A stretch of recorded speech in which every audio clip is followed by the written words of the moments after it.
Hello everyone and welcome back to exercise number 32 of the SolidWorks basic tutorial series. In this video, we're going to be designing an oval mounting flange. Now, as always, in implementing this part, we're going to be using many of the SolidWorks features, such as the extrude boss base feature and extrude cut feature. But looking at the component here, we can see that we're going to be using the slot tool a lot, especially when it comes to creating this base plate for the component, as well as the central boss.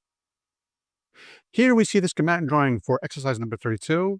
Here we see the isometric view, the top view, and the section view. And the section view is taken along this line, this horizontal line here.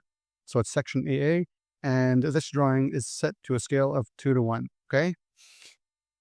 All right, so how are we going to model this within SolidWorks? I think we should follow a feature-based approach. So basically, we look at the different features of the component, and then we decide how many steps we should implement this within SolidWorks. So looking here, we see that we have a slot-shaped base for the component. And for that, we're going to use the slot tool and sketch out a 2D sketch for a slot. After that, we're going to assign all the dimensions for this slot for the component.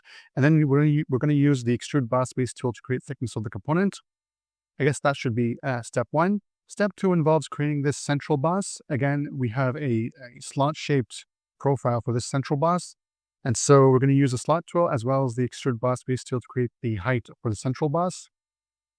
I guess that's step 2. Step 3 involves creating this opening, this recess at the top.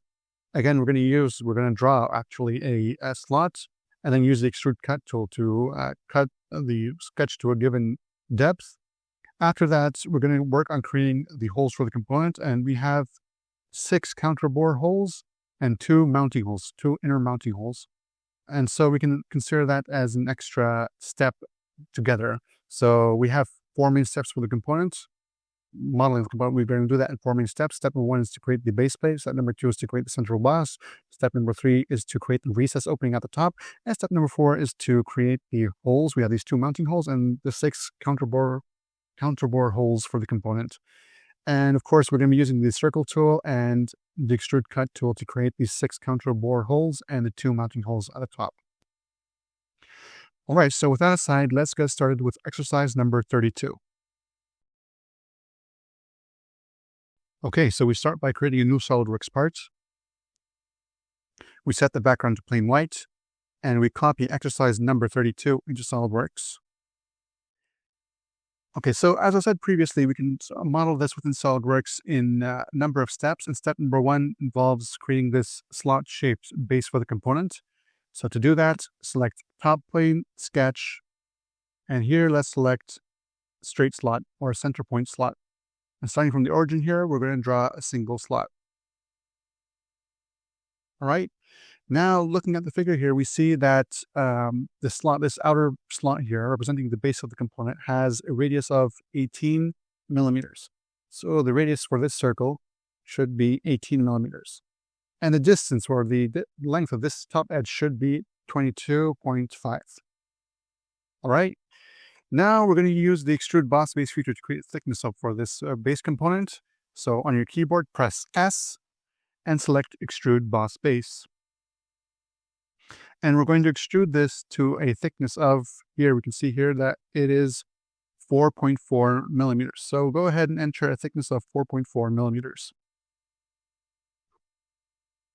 So that creates the base for the component. Now, step 2 involves creating this central boss. So select this top face, sketch, select slot tool again. From the origin, draw a single slot. Select Smart Dimension, and from the figure here, we see that the slot should have a radius of 7.6 millimeters. So the radius for this circle should be 7.6 millimeters. And the length of this edge, again, should be 22.5 millimeters. Now go to Features. We want to extrude this sketch now to a height of 16 minus 4.4, all right? So select Extrude Boss Base, and go ahead and assign a thickness of 16 minus 4.4, all right? And then select OK. So that creates the central boss for the component. Now we're going to work on creating this recess here at the top. So again, select this top face, sketch, select the slot tool, and from the origin, we're going to draw a single slot. Select the Smart Dimension tool again, And from the figure, we see that this opening here should have a radius of 5 millimeters. So this should be 5 millimeters. And the distance here also should be 22.5. All right, now go to Features, Extrude Cut, and we're going to cut this profile to a depth of 5 millimeters. You can see here within the section view that we have a cut depth of exactly 5 millimeters. So go ahead and write in a cut depth of 5 millimeters, and then select OK. Okay, now we're going to work on creating these two mounting holes. So select this top face, sketch, select circle, and draw, starting from this point right here, the center for a circle, draw two circles, 1 and 2. These two holes should have a diameter of 5 millimeters. So go ahead and assign a diameter of 5 millimeters for each of these holes. Select Features, Extrude Cut. And we want to cut this all the way through to the other side. So right-click on your mouse and then select through both directions. So now we're basically creating an opening through both sides of the component, and then select OK. So that creates the hole for the component. Finally, we want to work on creating these 6 counterbore features. And then we see here from the figure that we can sort of position these holes relative to another pitch slot here that is represented by a hidden center line.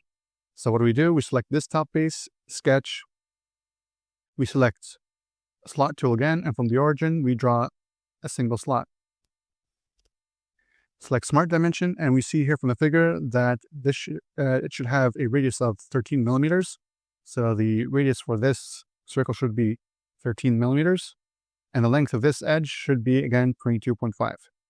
All right, now convert this slot into a construction geometry.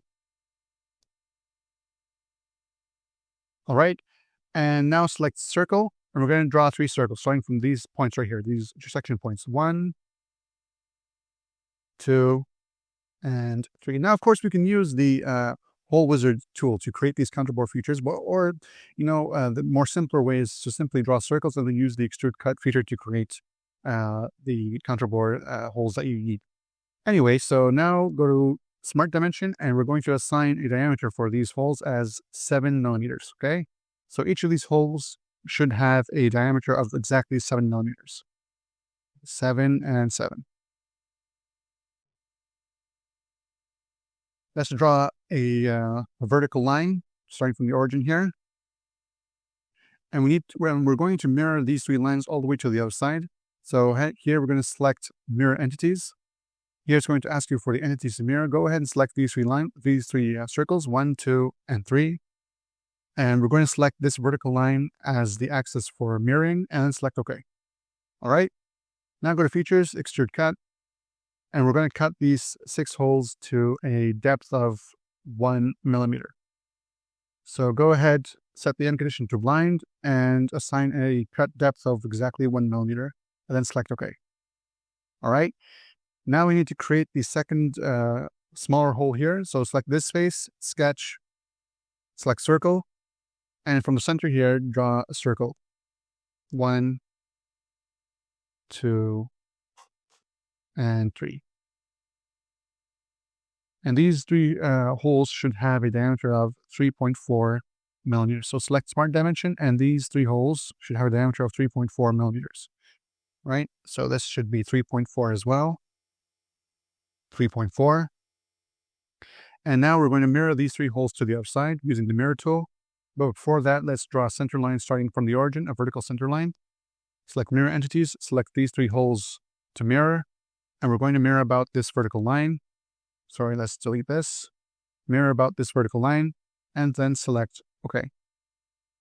Now go to Features, Extrude Cut, and we're going to cut this all the way through to the other side by simply dragging this arrow downwards.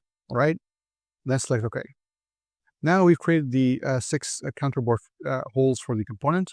Finally, we're going to basically round out certain edges.